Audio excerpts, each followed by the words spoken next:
À Nairobi, et une serveuse inhabituelle suscite l'enthousiasme. C'est l'heure du déjeuner au Robot Café dans la banlieue de Kileleshwa, à Nairobi, et une serveuse inhabituelle suscite l'enthousiasme.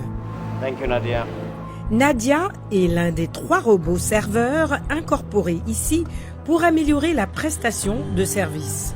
Une première en Afrique de l'Est. Vous leur assignez des tâches le matin comme à des serveurs normaux.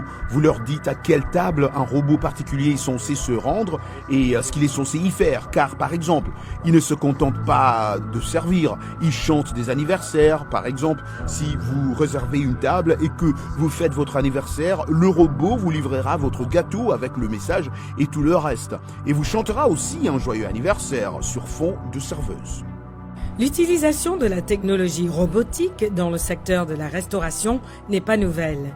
Des restaurants dotés de serveurs robotisés ont ouvert leurs portes aux États-Unis, en Chine et dans d'autres pays.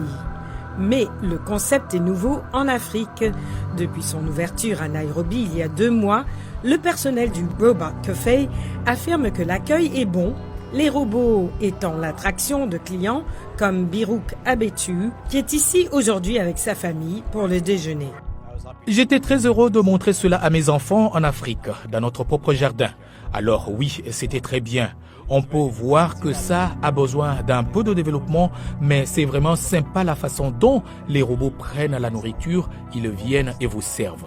Lors de ma prochaine visite, j'aimerais que les robots soient plus interactifs, qu'ils prennent vos commandes, qu'ils vous apportent votre nourriture. Mais c'est un très bon premier pas. Selon les données du gouvernement, le secteur de l'hôtellerie et de la restauration est l'une des principales sources d'emploi au Kenya. L'introduction de robots dans le secteur fait craindre que les machines ne mettent les gens au chômage. Toutefois, des experts du secteur comme Edith Ojwang estiment qu'il n'y a pas lieu de s'alarmer car la technologie servira simplement d'outil pour améliorer l'efficacité et la qualité de la prestation de service. Je ne pense vraiment pas qu'elle puisse éliminer progressivement l'ensemble du travail humain, mais elle sera incorporée comme nous avons incorporé les autres technologies auparavant et les avons utilisées pour améliorer notre labeur humain et travailler ensemble. Ojwang conseille aux écoles kenyanes d'intégrer la formation aux technologies dans leur programme d'enseignement de l'hôtellerie afin de se préparer à ce changement.